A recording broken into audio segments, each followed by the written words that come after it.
Great. So this is a demo how to work in Photoshop in order to do and complete project 5 for Design 103. So yes.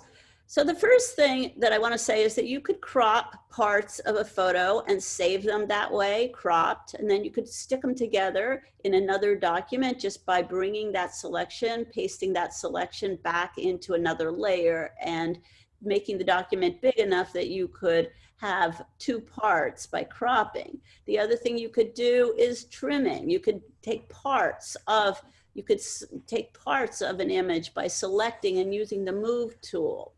And selecting and copying that into another photo. So that would be okay for this project because I'm interested in your using textures or even putting several textures together. First, I want to talk about just the painting, how you would paint on a textural photo. You don't need to use different parts of photos together. It was a aspect to this project that was interesting to sandwich together different parts of textural photographs. And one of the reasons we did that was because we were trying to make one image much bigger. So in order to print so much bigger, we had to actually make one image bigger. So one of the things that worked in order to do that was to take parts of original photos because we could take those parts at a very high resolution. Another way we did it was photo merge, where you actually took several photos at high resolution and put them all together in a much larger file or much larger document. And then printed it that way. So that was one of the initial problems. But I told you this semester, we don't have that problem because we're not printing at all. So we're just going to, it's fine with me since this is due next week, if you simply take interesting textures, fascinating textures around your location, wherever you are, and paint them. So how are we going to paint them? That's what I wanted to go over today. So you're going to use the selection tools. In Photoshop, we haven't really gone over this, but here's the Photoshop toolbar, okay? And you can make that double, what it is right now, or single arrangement, a single column. So the top, I'll divide it into fourths. The very top of the toolbar in Photoshop, and we're in classic or classic essentials mode. Because it provides the most tools and the tools that I use most frequently since I've been using Photoshop for 20 years. The top of the toolbar, the top fourth of the toolbar are selection tools. And we'll go over some of them today, including the crop tool. The next fourth of this tools are painting tools, and we'll go over some of them today. The third, fourth are, well, these are still painting tools, are vector tools. Down here, vector tools, the pen tool, the type tool, the selection tools, the vector geometric tools. And then the 2 last tools are simply how moving your window around and manipulating the window, the zoom tool and the hand tool, right? The zoom tool in and out, go zoom in, zoom out, and then the zoom to yeah, that's it. Down at the bottom, we have the foreground and background colors. That's how Photoshop works. Foreground and background colors. There's a lot of things you can do with foreground and background colors. You can switch them with the little arrow, which has the 2-headed arrow. You can switch those colors back and forth. The thing below that is the quick mask mode, which is a really interesting mode. And some of you, you've been taught masking in your other class yet? I know you were taking, there's another digital class going on in your department. I'm not sure if you've had that.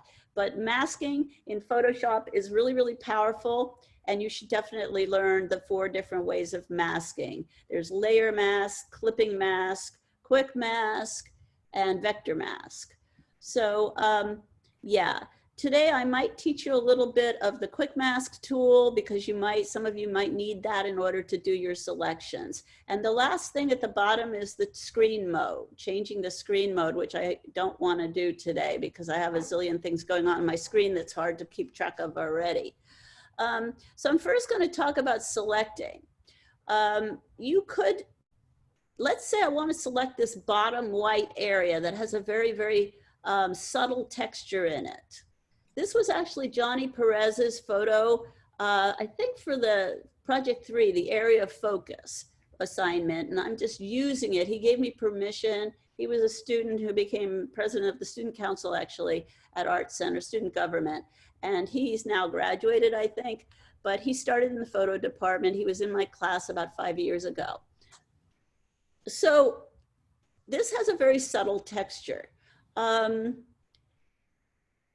I'm interested in painting this whole photo. One of the things that I'm asking you to do for this project is work with some of the blend modes that you used in the last project. So how would you bring them in? I'm going to actually create one in Illustrator so that I create my own blend mode. So, or I can go in and I think I have my Illustrator files available. Let me see.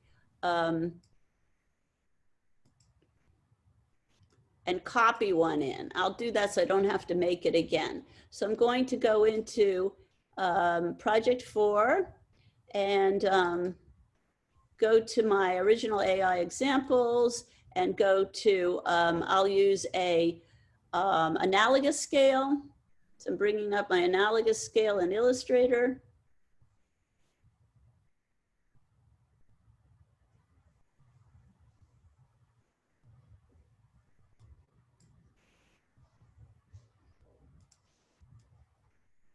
And I'm going to use the bottom one. So I'll select it. And it comes as a grouped blend. You know that already because you just did that. So I'm going to say copy. So that on a Mac is Command C or Control C on a PC. So I copied it. Go back to the photograph. And now I want to use it to paint from for this photograph, but there's no place to put it. So you could put it into another layer and turn that layer off later when you print. That would be one way of doing it. I think the best way to do it is to go to image and canvas size and add a few inches on the bottom so that you can put that blend there and then crop it out later if you don't want to print it. So I'm going to say, I'm going to add it to the bottom. In order to add my space to the bottom, I'm going to add like 2 inches to the bottom. And you click on the top and that, whoops, not that. There. I want a whole area on the bottom. Do you see how I did that? I went into canvas size and I added it to the bottom of my image. So now it should add there, it added the 2 inches at the bottom, and I'm going to glue in. Now it's going to make a new layer for the thing that I want to add. So I'm adding my analogous blend that's in my memory. And it's going to ask, how do I want to add it? As a smart object, as pixels, path, shape, layer. I'm just going to say pixels because what I want to do is use it to sample from. And there's my tiny little blend because this is a bigger document than the one I made it on. And I'm going to make it bigger by holding, well, you don't even have to hold shift. You don't care if this thing is proportionate or not. You're just using it to sample from when you paint. There. So there's my blend that I can crop out later. Okay. So I'm going to hit return and that embeds it in the document. Notice that it made a new layer when I brought that in. Whenever you sample, you're going to have to go to that layer to sample from. So you might be trying to sample it, but you might be sampling down. Let's see, if you sample the colors, you have to go to sample all layers, or you may have to just go to that layer. So I'm also going to lock the background layer. It might already be locked because these layers are often locked. When they come in, it is already locked. So that's actually a, I could copy, I could, in order to preserve that layer, I can copy it, or you could do adjustment layers, but I'm gonna copy it. So I'm gonna make, in the drop-down box, I'm gonna make a duplicate layer. And then I can keep this in case I need it later. I'll turn it off. And I'm actually going to paint on this background copy. So how do I select an area that I want to paint on? Well, there are various tools. And to get a sharp selection, you could use the marquee tool, which actually draws a selection right onto, and you have to make sure you're on the layer where the pixels are, right? So I just selected it with the marquee tool, and now I can paint into it. It looks like it's pretty orthogonal, meaning at right angles. So this might have given me the best selection. You can also use the quick selection tool, which I'll be doing with the next layer that next selection that I show you. So I'm going to paint using the paintbrush tool, and my brushes in Photoshop are in the brushes palette, of course. But if you wanted to make your own brushes, you would go into brush settings, and you can adjust the brushes in brush settings. So any brushes that you want to adjust and change, you could do that in brush settings. But we're not trying to, at this point, make brushes that are particularly tricky. We just want a brush that applies color. So you want to choose either a soft brush or a hard brush. In this case, I might want to soft brush just so when I make my brush strokes, they don't show up particularly. And then I'm going to take off shape dynamics and take off scattering, go to my brushes, and it shows which one I'm using. Yeah, so you don't really have to worry too much about what brush you're using because you're just trying to apply color. The brushes, I'm in the document now and I'm about to start painting. I actually have my Wacom tablet, and I'm painting with my Wacom tablet. You can do this with a mouse, but it's going to be a little bit more difficult. If you have a Wacom tablet or you can get a hold of one, that would really be the best solution for this project. So it's possible to do it with a mouse, but you're going to have to work maybe with less opacity, because you'll have to be really fragile about this. The mouse is a little brusque. You really, really, I would have had you all go and get Wacom tablets if we were in a face-to-face class at the building right now. But, see if you can find or get a Wacom tablet. Those of you who have done some illustration, you know that it's necessary. Anyway, the forwards bracket, the bracket that paints to the right, makes a brush bigger. The backwards bracket makes it smaller. Can you see my brush getting bigger and smaller? Yeah. So this is true actually of all of the painting tools, whether it be the clone tool, the eraser, all the painting tools that you might not even consider painting tools, but they are, get bigger and smaller with the forwards and backwards bracket. You can also go up to the top of your screen and notice here that you're on the brush tool, and I'm at 800 here, and you can do it here. You can do it in the drop-down menu for the brush. So another issue is what mode you're going to be painting in. And I told you that I'm going to put up a handout on .ed about painting modes. Some of you might enjoy trying some different painting modes. When you click down on the drop-down menu for the painting modes, you notice that there's different categories. So these right here are darken modes. These are lighten modes. These give all sorts of whoops. The third category gives all sorts of effects. I really enjoy some of these effects when I'm painting. You can try it. And I don't use these too much, the two bottom categories, so I'm not going to go into it. But I definitely would make yourself familiar with the first three categories and then try at some point, maybe for this project or maybe for another, coming up in the future, some of the other categories as well. So I'm just going to use multiply because multiply is a mode that lets textures show through. So it applies color proportionate to the texture. So when I paint, and I can still use lower opacity so I don't screw up, let's say. I just want to be able to gently apply color. So I'm going to go to like 25% or something like that. And then I'm going to paint into this area.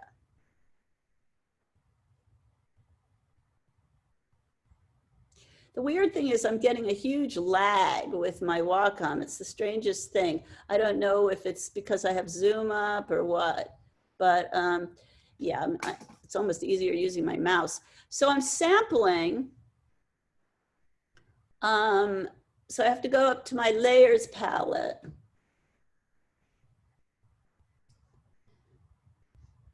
Whoops, that didn't help. That was worse. I'm going to say minimize. Okay. So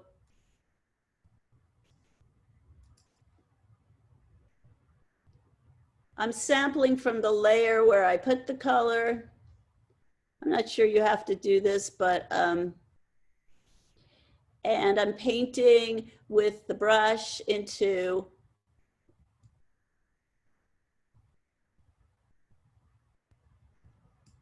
now notice that you only can paint where it's selected. It'll stop you from painting anywhere else. So I didn't even pay attention to the,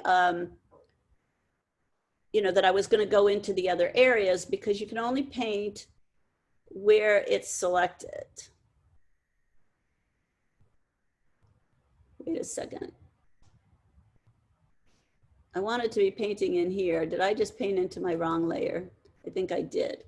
So I go to history and I go backwards where I started doing that. If I make a mistake, you can go backwards in the history palette. So I go back to where I made the marquee and sorry about that. And go back into my layers and see what I was doing wrong here. I want to be painting always on the background cut, but you can't lock this layer. I'm not sure if you can or not. You might be able to, but I want to sample from this layer where I put my blend. So that's the problem. So maybe I'll try locking this. I don't know if I can sample then or not. Let me see. So you're sampling from the top layer and painting onto the background copy layer. I think you can. So, so go back to my brush and you're just simply painting into the layer that's not locked, obviously. You can also do a fill if you want. You can fill the whole layer by going to Edit, Fill. But I think I'd be more interested in having you paint because you can be a little bit more discretionary when you paint. So, but you can also do a fill. I'll show you how to do that. You can fill an area, and that in multiply mode still lets the texture show through. So I changed, I have to sample on the layer there, and then I go back to the layer I'm painting on, and I'm gonna make this, go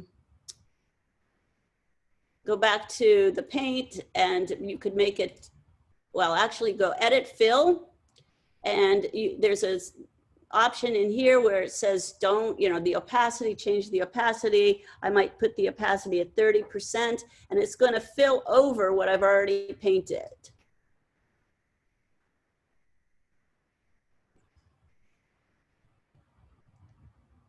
So that's quite beautiful. Did I have content aware? Is that why it did it that way? Wait a second, I had content aware. So I'm going to do it again.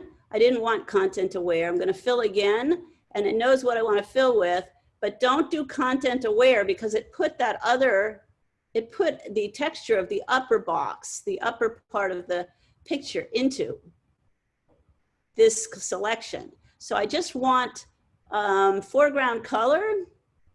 I don't want content aware, and I want it in multiply mode. So change it to multiply. I guess this governs what happens, not the control bar, and say opacity at 30, and let's see, there. So you could use fill or you could paint into a selection. Other ways to do selections. I like to use the quick selection tool sometimes. The magic wand tool selects areas of similar value. And you know what I mean by value now, because we did value scales. So it doesn't work too well. For instance, if I wanted to select this whole area above the green now, how am I going to do it? So I'm going to show you. Another thing that I want to show you is that you might spend some time making selections for this project. And it doesn't have to be so complicated, this project. I'm going to show you different examples of what people did in a little while. So, you know, be minimal about this. We don't have a lot of time. You have about, I expect you to put about, I don't know, 5 hours into this, something like that. So you'll be doing 2 photos and coloring them with a complementary blend, and then sampling and coloring them with a analogous blend like this one. So you'll be choosing 2 photos and doing 1 in complementary colors and 1 in analogous colors. So it might take you like 2 to 3 hours per photo. You also have to take the photos, right? So this project could take, you know, if you don't finish it, by the way, I'm being really quite chill about deadlines right now. So if you need more time for a project, just let me know. You notice that I'm letting people hand in the color project this week still. About half of you have already handed it in. I'll wait till the end of next week and start grading them, because I only have so much time to grade by the end of the semester also. I'm still grading your project 3 as well. So yeah, I mean, I will give you an extra week. Towards the end of the semester, at the very end, I really can't give you too much more time, right? Because I have to hand my grades in. So anyway, one more thing I want to show you then is how to save a selection. If you make a selection and it took you a long time, and we're in Photoshop here, you need to have the control bar up. So go to application, frames, and options. Yeah.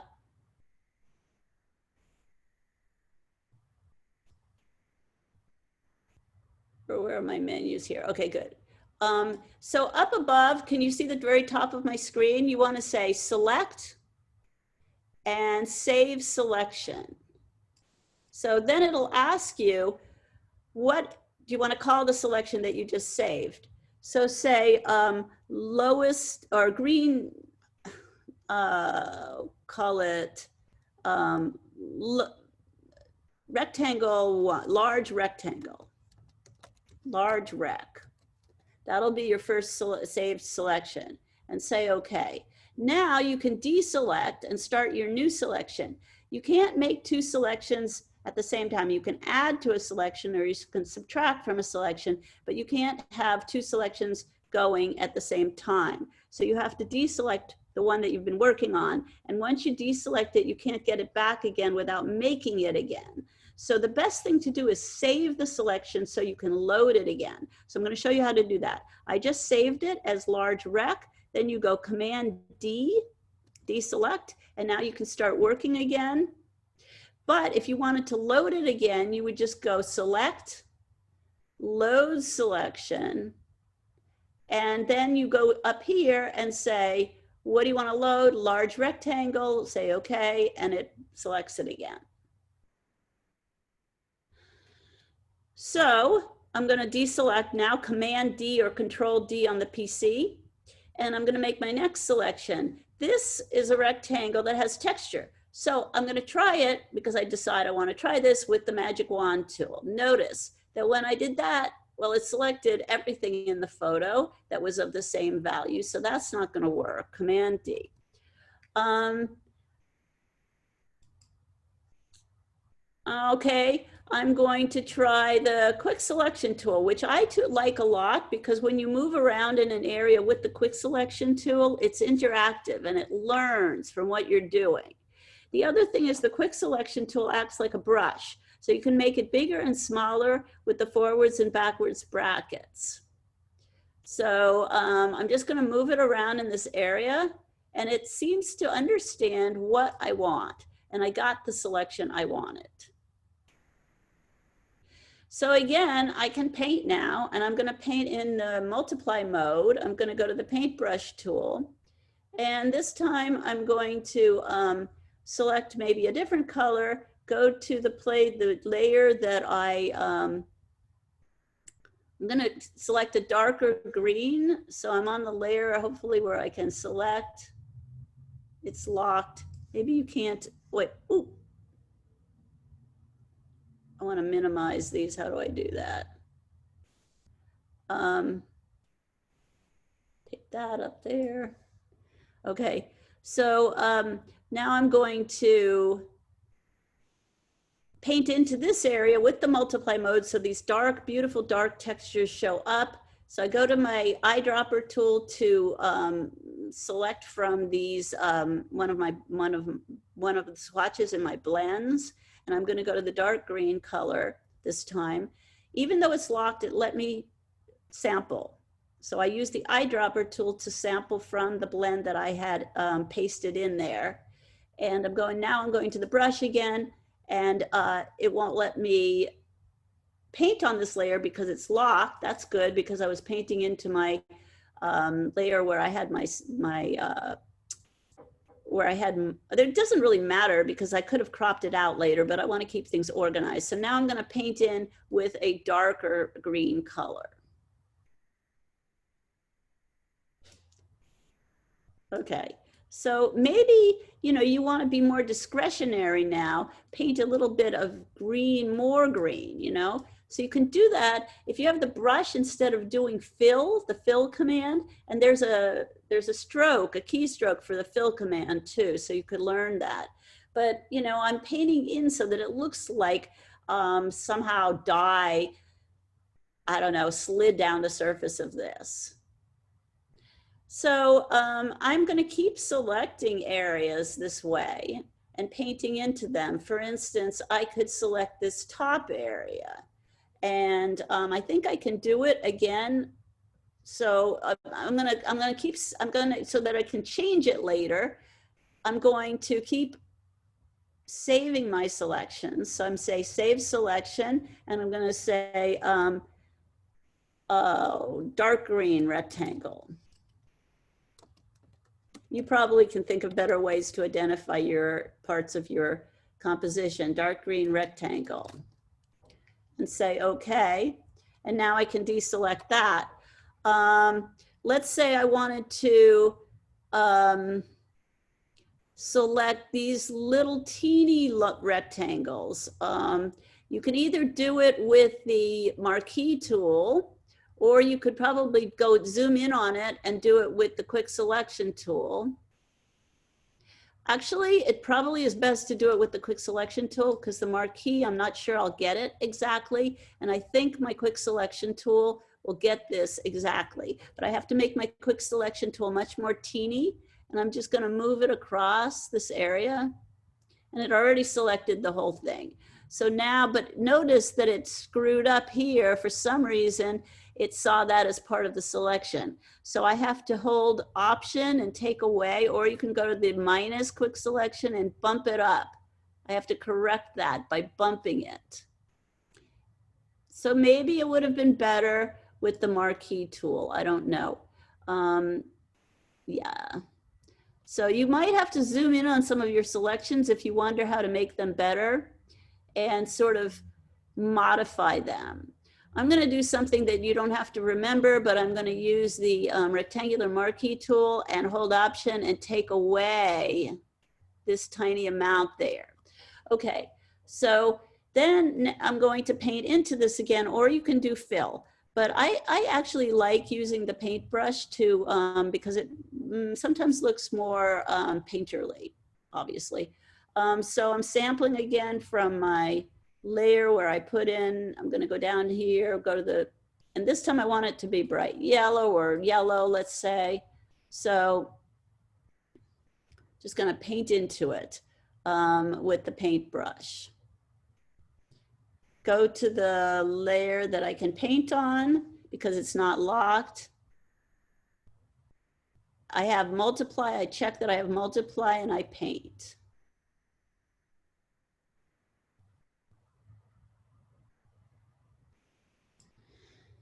So I'm going to keep working on this and making selections and painting into them until I get something that I like. Now, you don't necessarily have to use the opacities that I'm using. If you wanted something to be brighter, you could, either keep painting into it, which is what I like to do, or you could use the fill command. Like, let's say you wanted, this gives me the option of looking at it as it gets built up and looking at how saturated it is and how it works with the whole composition.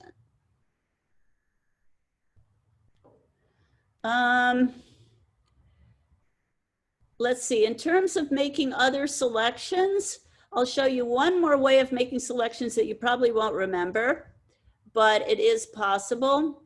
So I'm going in with the zoom tool and I'm going into this little cone, and you can do selections also with a tool that is very much like the Illustrator pen tool. And it's in Photoshop. It's a vector tool in Photoshop, and you can draw a selection. So I'm just going to literally draw along this. As you know, the pen tool also pulls curves. So when I need to, right, like right here, I could pull a curve a little bit, pull it along there. And so I can make a selection that's very accurate with the pen tool. I'm also including the shadow. I shouldn't do that probably. I'm pulling a curve, and then I just click all the way up right along the edge. Here's a little bit of a curve, so I pull on the, and then go back. The little round circle appears next to my pen tool, and that means I've closed the selection. Now, it's not a selection yet. That's what's weird about Photoshop. So you have to go to the Path menu and say, bring up the Path palette and say Make Selections. In the drop-down box, it lets you make a selection out of something that you've drawn and it'll ask you all this stuff. Do I want blah, blah, blah? Do I want it to be feathered, which is softer? You could say, yeah, I want it to be a tiny bit feathered, 1 or 2 pixels. And that means it's a softer selection. And you could say new selection, okay. And it should create a selection. There is my selection. And now I can paint into that just as I could before. So with my other selections that I showed you how to make. So, so now I go to my paintbrush. The thing about Photoshop is that if you don't know how to make selections, you're pretty done for. You really have to know how to make selections in Photoshop in order to work in Photoshop. So now I can paint it. I was going to show you that. So let me zoom in a little bit more. And I'm going to go to bright yellow this time.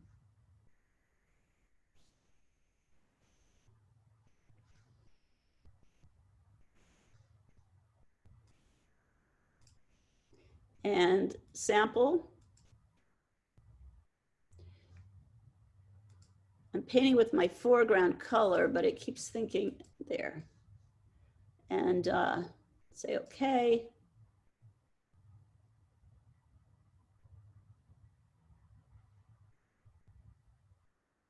Go to my brush tool and paint into that. Now here you can decide again what kind of mode you want to make, but if you want it to look really fluorescent, you could do something like vivid light, and this thing becomes super fluorescent looking.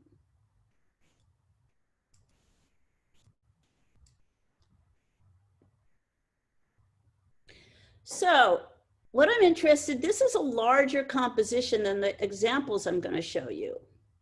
I'm interested in your working with complementary and analogous color palettes, painting into a very textural composition.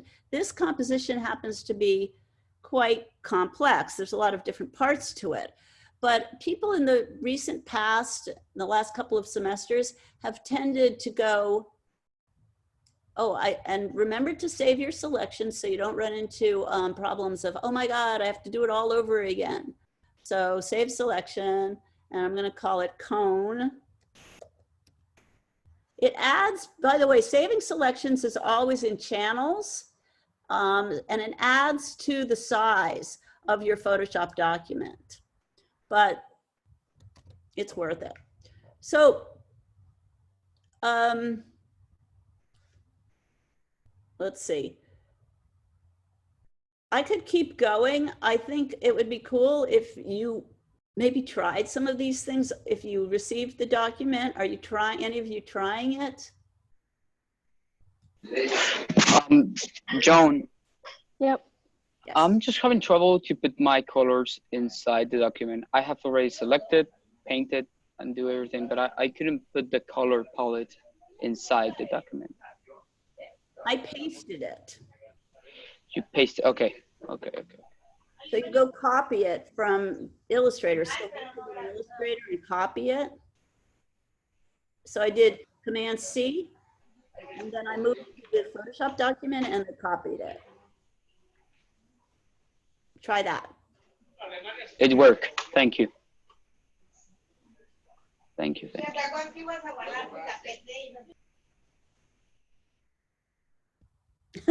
Everybody's listening. You have your lives going on. This must be really difficult for you. Everybody, I can hear families behind and everything. What a challenge. Any other questions? Turn your mic on so you can ask me questions if you need to. I mean, if you want to ask me a question, you have to unmute yourselves. So I recently shot a photo that's actually that I shot in grayscale. Is it okay if I use that photo? You have to show it to me. So I'll send it. I'll send it to you right now. Last part of this period, as usual, I'm going to be looking at photos. The reason that I check your photos for different projects is because people chose the wrong photos, and then they do the project, and I'm like, that photo was terrible for this project, you know? So that's why I will go through all 17 of you and look at your photos, you know, in a few minutes. I'll start, then we'll take a break and I'll finish the rest of you. But I want to show you examples of what people have done, okay? Because these have been really beautiful. You can also use the complementary blend. I want you to use a complementary blend. And in the complementary blend, you get, you know, you have beautiful browns and neutrals and grays in the middle. So that actually often is more interesting than analogous. But you also can be really subtle with your analogous colors. So, yeah. Let me show you some examples, and not necessarily this one. So I'm going to save this. And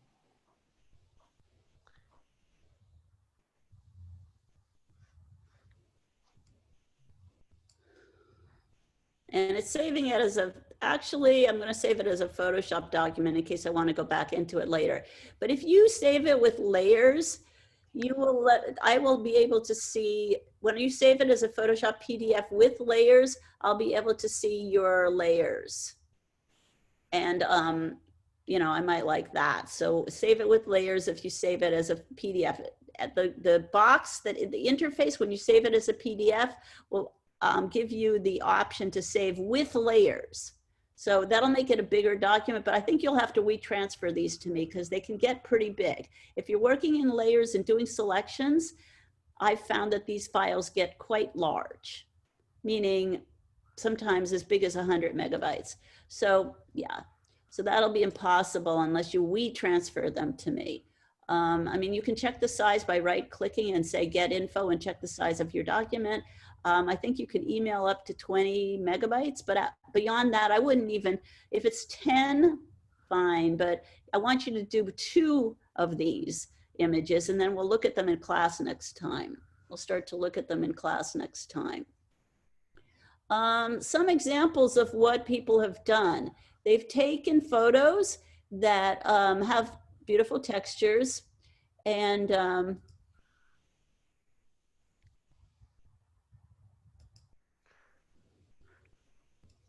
whoops, no.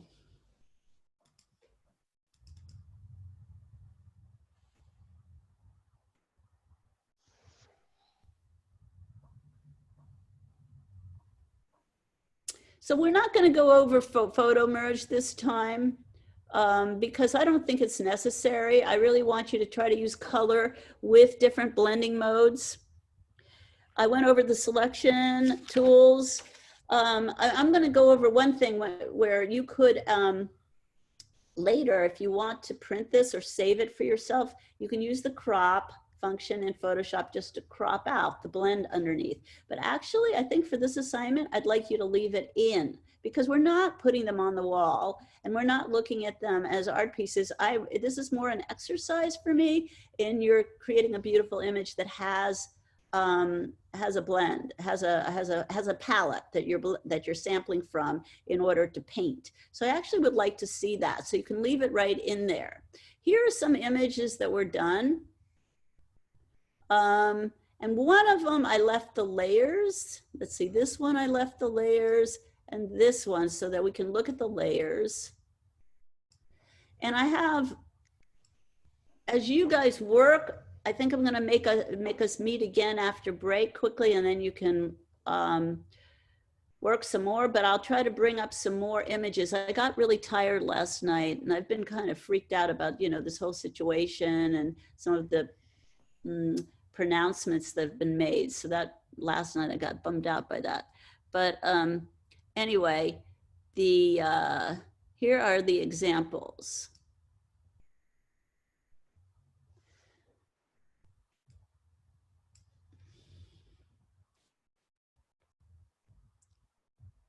Let's see. So this one was done, can you see it? Yeah. This one was done last semester by a really good student, photographer, Aaron. Do you know him? Sujiyama? Beautiful piece. And he printed this really huge, like, as I said, maybe 26 by 34 inches. It was in the hall. This was done as a photo of the leaves on somebody's tree in the backyard, in his backyard. It's by Griffin. I know, that was your class. Yeah. Beautiful piece also. Is he back? He left for a while. Yeah, it was so strange. I'm not entirely sure. He left like halfway through the second semester. He said that he was just wiped out. But that was a really beautiful piece. Yeah, I agree. I really loved it printed. It's so much different. And then I hung it vertically. Yeah.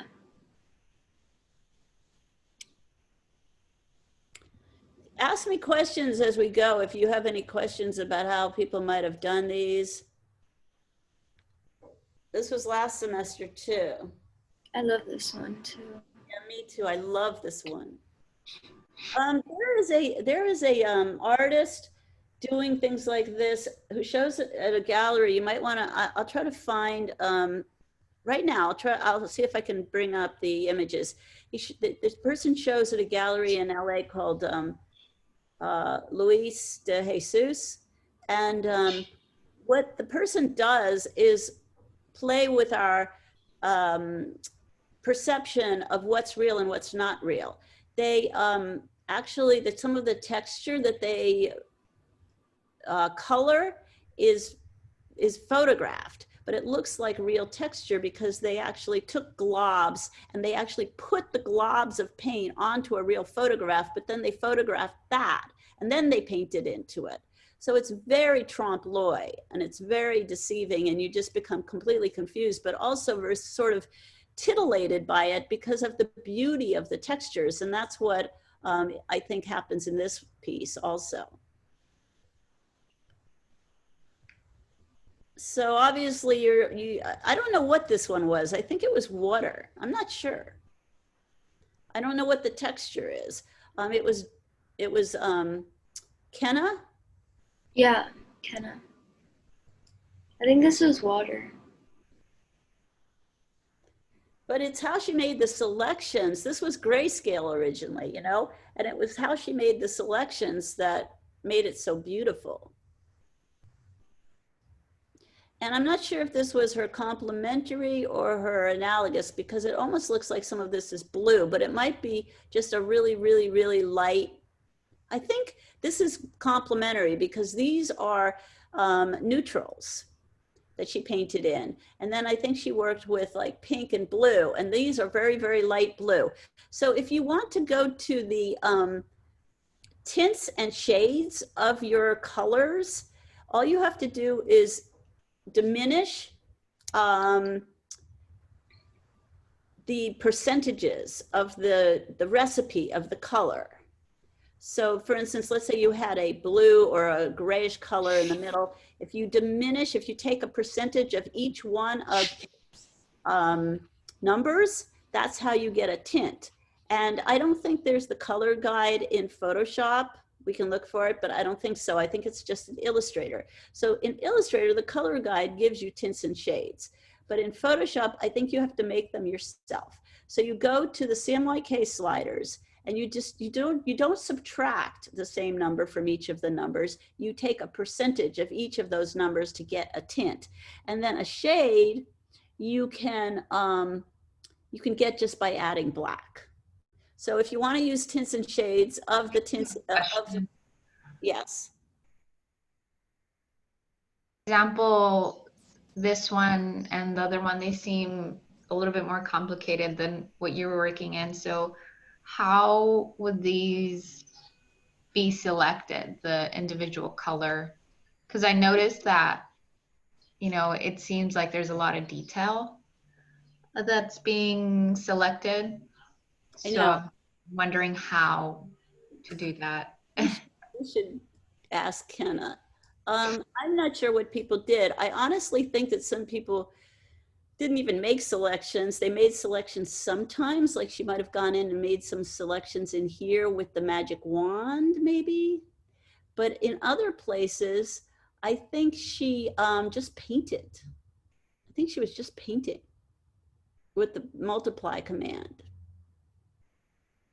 Maybe it's just my eyes being tricked, but in the middle where it's gray and neutral, there seems to be the ripples are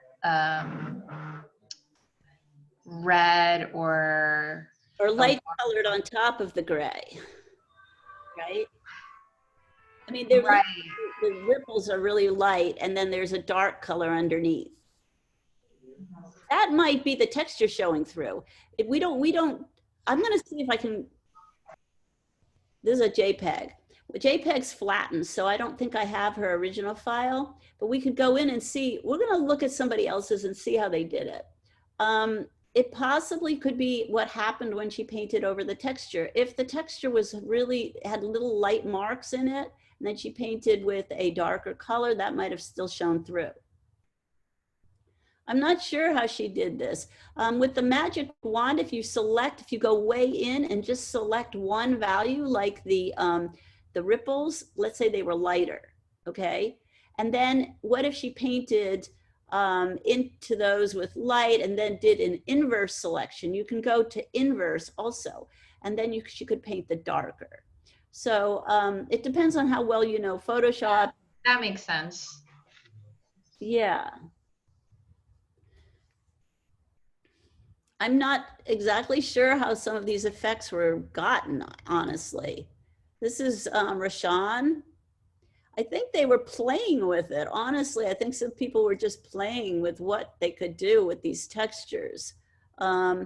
Here's another two that I found really interesting from a few semesters ago. And as I said, I really wanted to show you more of these, but okay. So do you know what this is?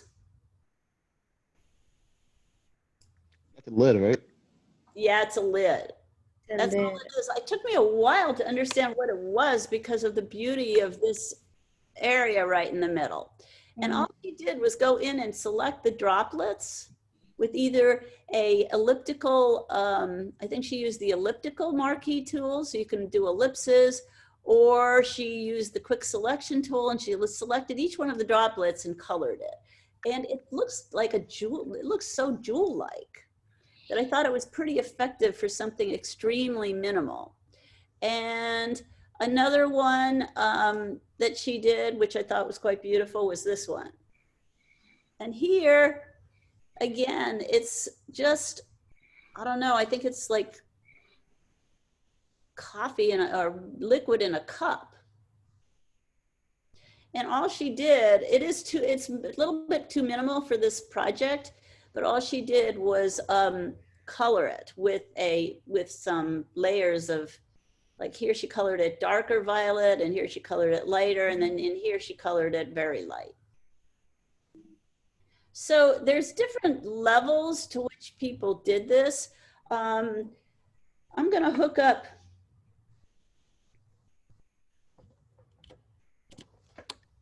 try to find a few more examples. Are these useful to see the examples? Or it just makes you feel like, oh, I don't need to see these, I'll do my own thing anyway? Yeah, it helps. I have a question. Yes. So you said that after the break we were gonna like meet with you individually to talk about photos for this project. Are we supposed to be shooting photos specifically for this, or just like working with old photos that we have? You're supposed to be shooting photos specifically for this, so it's going to take you a little time. So I'm going to let you go out for half an hour and just go around your house or outside. Nobody said you couldn't go outside, right? So walk around for half an hour or an hour, and then we'll meet again. I'll start looking at photos. I think we should do this right today. And you'd be surprised in your own house what you can find, you know? Also, I only have access to I have a MacBook Air with one of the keypads.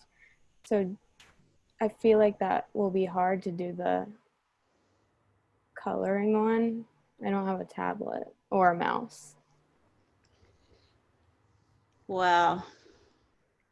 Can you hear me? I don't know if you can hear me. I don't know if you have access to, I know that Office Depot's still open and some mouses go for $10. I know that, it's still, I don't know if you want to get out of your house at this time, but it does make a really big difference to have a mouse. The trackpad sucks. You can get the welcome tablet from school. They can check out the equipment. You can pick it up if you're near the school. I'm in Florida right now. Wow. Well, that's a big problem. I've never obviously had this kind of problem before. So it's, we had the equipment at school. So I'm a little at a loss to tell you what to do. There's a lot of different alternatives. You're gonna maybe be painting with your finger on the trackpad. I hate to, that's horrible, but you could possibly do it that way. As I said, I just tried to order something from Amazon, and it was coming on the 19th of April, and I'm like, I took a look 3 times. I couldn't believe it. I was like, is that correct? So anyway, then I went to Staples, and they said they're taking longer too. So yeah, I don't know exactly. You can look around on the internet and order. They're so inexpensive, these little tablets, but is Best Buy open? Probably. If Best Buy is open, maybe. I don't think so. But I think it's open. Even CVS or Office Depot at Walgreens, I know they sell like just like a mouse, and it's just a matter of like maybe call before you go so you don't waste your time. But Apple, I you can also buy online and they're delivering really fast. Oh, really? Yeah, like super fast. I got it in 2 days. I Cool. got a pencil. It's Meg. Wow.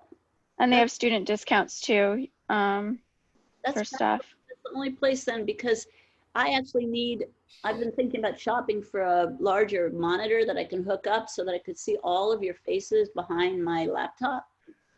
I hooked up to, but my computer advisor told me that it's not the monitor. It's the fact that whatever monitor I'm going to hook up to might cause the same problem. So if that's the case, I don't know if I want to get a very expensive monitor, just so I can see all of your faces.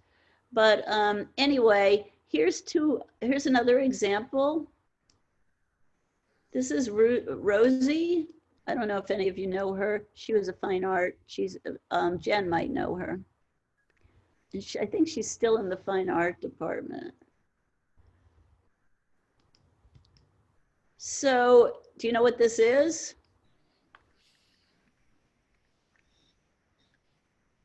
Let me take some guesses. That looks like a window. The underside of a couch. That was closer. It's the filter in the model shop. Oh. Booth. Yeah, I don't think I've ever seen it. I don't think I've ever taken that class, but I might have an idea of what it is. When she came, we were like, what is that?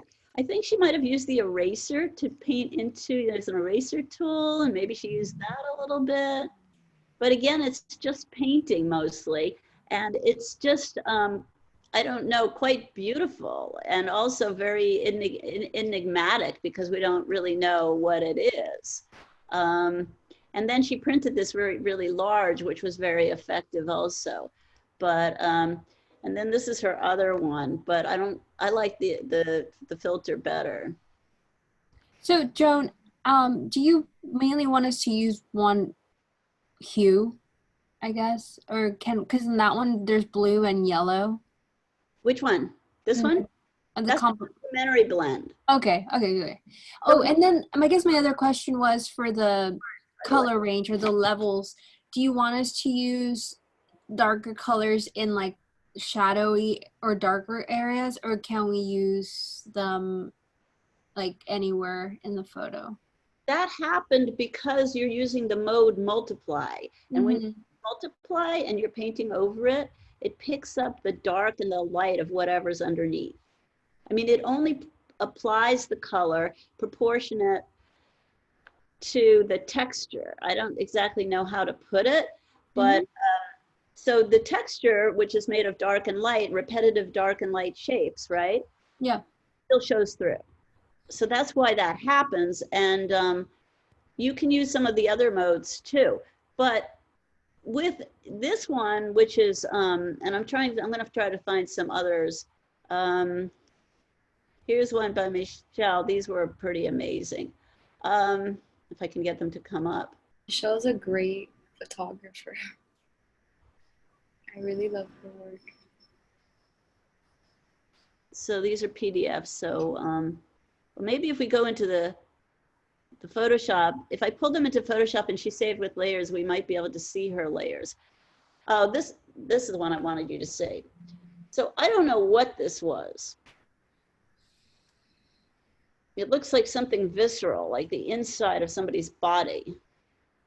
But notice that there's blue and red in it. Yeah. So she just used the colors at the very ends of the blend. There's nothing to say that you have to use all of them. Okay. And then she did this egg, which was pretty upsetting. Blood on it.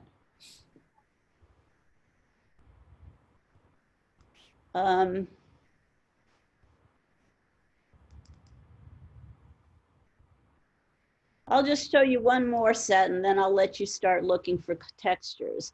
Obviously, I'm trying to show you ones that there's a big variety so that you see that I'm not really looking for any one in particular. This student was usually pretty good.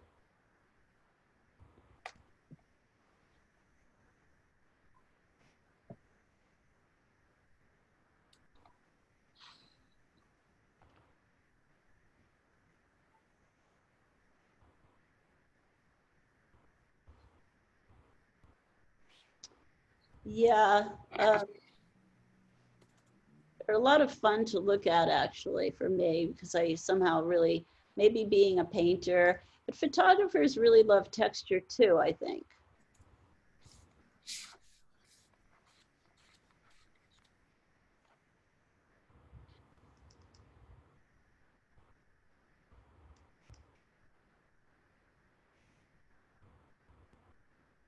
Here's Davis. Do you all know Davis? Hard not to know Davis anyway.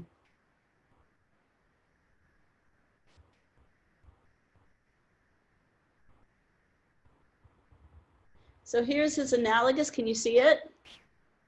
Here's his analogous. This was the stairs in the 950 building. And his complementary.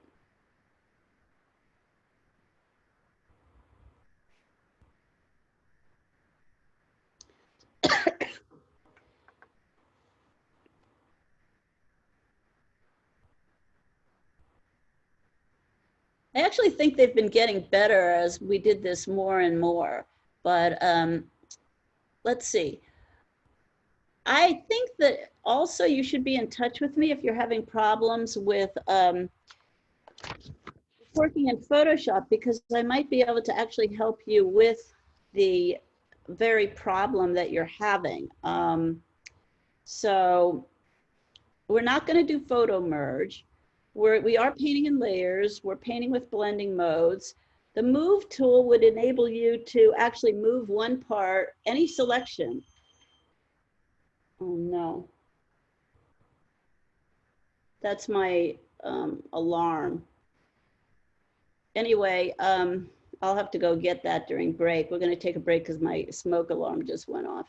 But any case, saving and modifying selections, selection and crop tools, I went over. So I actually think we're going to do this in quite a simple way. We're not taking parts of photos and gluing them into other layers. We're simply using selections to paint into the whatever you take a photo of. And you might have to crop your photo. That's okay with me. I said that in the assignment. In other words, if you have a photo that has a beautiful area of texture and you want to crop it, that's fine.